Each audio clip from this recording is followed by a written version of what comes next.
আসসালামু আলাইকুম ভিউয়ার্স, কেমন আছেন সবাই? আশা করি সবাই অনেক ভালো আছেন। দেখুন কি থেকে কি হয়ে গেল। লাবিবা বাস সকালবেলা 9:30 10টার দিকে ঢাকা থেকে ছেড়ে আসছে। তো এসে এখানে 2টা 2:30টার দিকে ঢাকা কুয়াকাটা হাইওয়ে কলাপাড়ার কাছে এসে অ্যাক্সিডেন্ট করছে। নিয়ন্ত্রণ হারাইয়া রাস্তার ঢালে পড়ে গেছিল।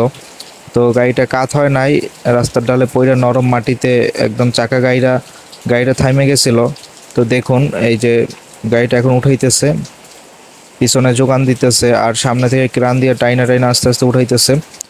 আর দিনের বেলা যেহেতু উঠাইতেছে এজন্য খুব যানজট সৃষ্টি হয়েছে রাস্তার ভিতরে, কারণ পুরো রাস্তাটাই বন্ধ হয়ে গেছে। তো আল্লাহর রহমতে গাড়ি, তারপর গাড়ির যাত্রী সবাই সুস্থ এবং ভালো আছে, কারো কোনো ক্ষতি হয় নাই।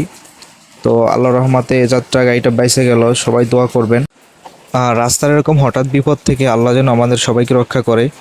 আর ড্রাইভার যারা আছেন অবশ্যই ভাই 2-1 ঘন্টা লেট করে আসেন, তাতে কোনো সমস্যা নাই, কারণ আপনার উপর অনেক কিছু ডিপেন্ড করে যাত্রীদের নিরাপত্তা।